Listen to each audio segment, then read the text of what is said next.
नमस्कार. तुम्हा सर्वांचे माझ्या एका नवीन व्हिडिओमध्ये स्वागत.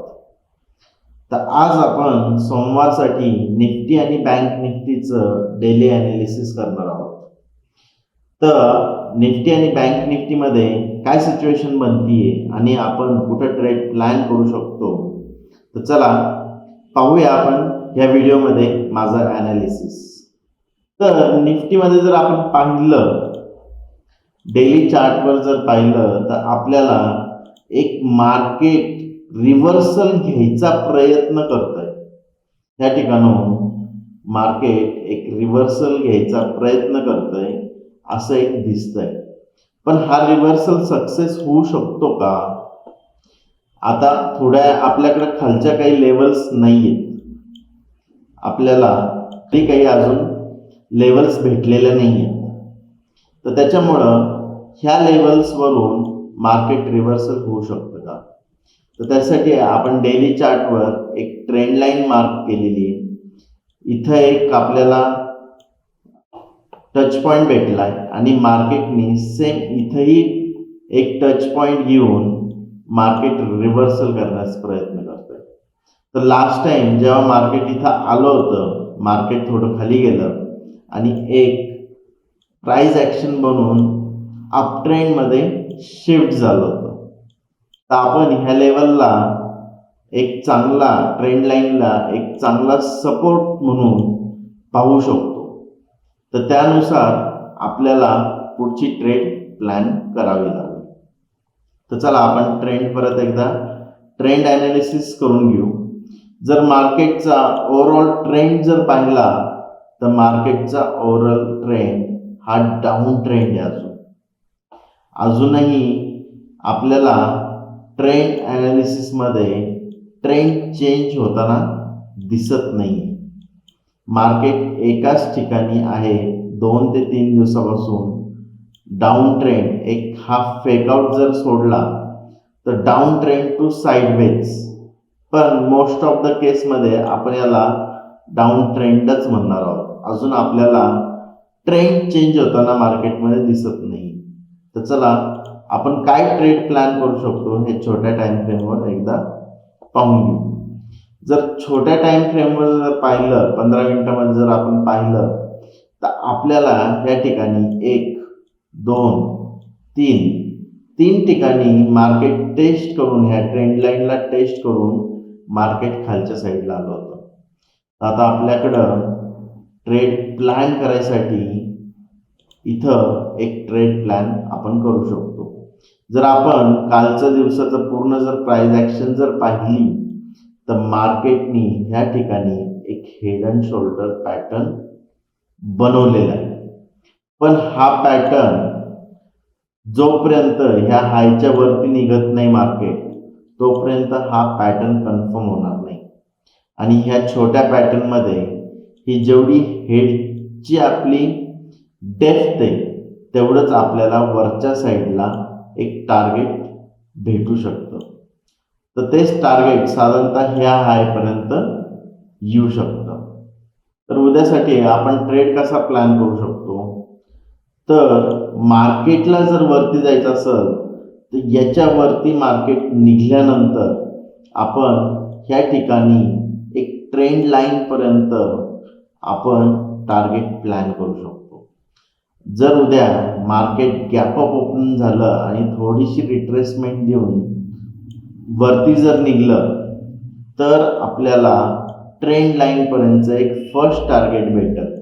आणि त्याच्यानंतर जर मार्केटला अजून वरती जायचं असेल, तर ट्रेंड लाईन जवळ येऊन थोडं हॉल्ट करत. आणि जर दुसरी गोष्ट, मार्केट ह्या लेवलचे जर खाली निघलं, हा प्रिव्हियस जो लोन दिसतोय तो जवळ आहे, याच्या खाली जर निघलं, तर हा आपला एक सपोर्ट एरिया आहे गॅप मधला. काल मार्केटनी हा गॅप फायनली फिल केलेला आहे. मार्केटने गॅप फिल करून एक बाउन्स बॅक दिलेला आहे. बाउन्स बॅक करून एक साईडवेज मध्ये क्लोजिंग दिलेलं आहे. तर त्याच्यामुळं हा एरिया एक आपल्यासाठी सपोर्टचं काम करू शकतो. आयदर डायरेक्टली गॅप डाऊन होऊन मार्केट ही लेवल ब्रीच करत असत किंवा इथे येऊन काही प्राइस ॲक्शन जर बनत असत खालच्या साईडला, तर आपण ह्या ठिकाणी एक ट्रेड प्लॅन करू शकतो. किंवा डायरेक्टली गॅप डाऊन जर झालं याच्या खाली, तर आपण एक रिट्रेसमेंटची वाट पाहून त्याच्यानंतर एक ट्रेड प्लॅन इथं करू शकतो. तर त्याच्यामुळं उद्यासाठी 2 प्लॅन आपण रेडी करतोय, आयदर पॉझिटिव्ह साईड और एक निगेटिव्ह साईड. तर 2 प्लॅन का? कारण एका कन्फ्युजन सिच्युएशनमध्ये मार्केट असल्यामुळं आपल्याला 2 प्लॅन करणं गरजेचं आहे. पण आपण निगेटिव्ह प्लॅनला जास्त प्रेफरन्स देणार आहोत. आपण पॉझिटिव्ह ब्रेकआउटला प्रेफरन्स नॉमिनल किंवा त्या ठिकाणी कमी क्वांटिटीमध्ये काम करणं हे प्रेफरेबल राहील. पॉझिटिव्ह जर ब्रेकआउट दिला तरी आपल्याला जे टार्गेट आपल्याला समोर दिसतात आहे त्या टार्गेटसाठी आपण प्लॅन करू शकतो.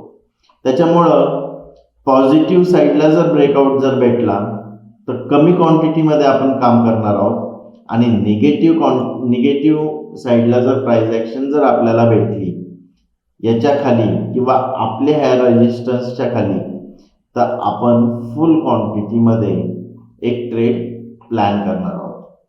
तर निगेटिव्ह साईडला आपल्याला याच्या खाली किंवा इथं गॅप डाऊन ओपन जर झालं तर ह्या ठिकाणी आपल्याला प्राइस ॲक्शन पाहणं खूप गरजेचं राहील.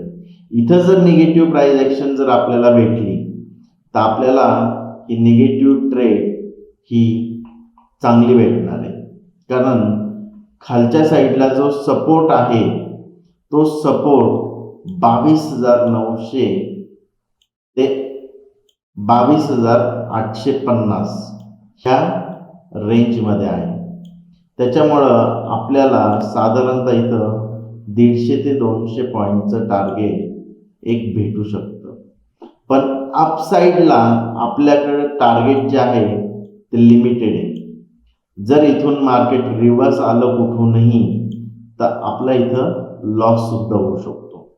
त्याच्यामुळं पॉझिटिव्ह ब्रेकआउटला आपण क्वांटिटी कमी करणार. तर आपलं फायनल जे टार्गेट राहील निगेटिव्ह साईडला 22,900च्या आसपास आपण एक टार्गेट प्लॅन करतोय. ते आपलं खूप दिवसापासून पेंडिंग आहे. तर ते टार्गेटसाठी आपण वाट पाहतोय आणि निगेटिव्ह साईडला आपण ट्रेड प्लॅन शक्यतो करणार आहे. पॉझिटिव्ह साईडला कमी क्वांटिटीमध्ये, निगेटिव्ह साईडला फुल क्वांटिटीमध्ये. तर चला आता बँक निफ्टीमध्ये काय सिनारिओ दिसतोय ते आपण एकदा पाहून घेऊ. जर तुम्ही बँक निफ्टी पाहिलं तर आपल्या एका सपोर्ट लेवल पासून मार्केट रिटर्न जाताना आपल्याला दिसतंय आणि कालची एक निगेटिव्ह कॅन्डल आपण जी ही ट्रेंड लाईन 15 मिनिटावर मार्क केलेली आहे त्या कॅन्डलवरून आपल्याला ट्रेंड लाईनवरून निगेटिव्ह पण मार्केट झालेलं दिसतंय. म्हणजे मार्केट आपण साईडवेज फॉर्म टू निगेटिव्ह फॉर्ममध्ये आपण मार्केटला आपण ह्या पाहू शकतो. जर इथून मार्केटला रिव्हर्स जायचं असेल तर ट्रेंड लाईन पासून वरती निघणं खूप गरजेचं राहील. एक निगेटिव्ह कॅन्डल आहे आणि एका रेंजमध्ये कॅन्डल आहे. तर चला आपण एकदा ट्रेंड ॲनालिसिस परत एकदा करून घेऊ. जर ओव्हरऑल जर पाहिलं तर निफ्टीनी हा खालचा गॅप अजूनही कव्हर केलेला नाही. हा जो गॅप आहे हा बँक निफ्टीमध्ये पेंडिंग आहे आणि मार्केटनी ही जी ट्रेंड लाईन जी बनवलेली हे रिस्पेक्ट करते अजूनही. तर मार्केट बँक निफ्टी ही अजूनही मिडलला आहे. बँक निफ्टीमध्ये अजून कोणत्याही प्रकारे पॉझिटिव्ह किंवा निगेटिव्ह, ऑलरेडी मार्केट निगेटिव्ह आहेच पण पॉझिटिव्ह कॅन्डल किंवा पॉझिटिव्ह प्राइस ॲक्शन आपल्याला अजून दिसत नाही. चला एक्झिक्युशन टाइम फ्रेमवर जाऊन आपण 15 मिनिटामध्ये आपण ट्रेड काय प्लॅन करू शकतो हे पाहू.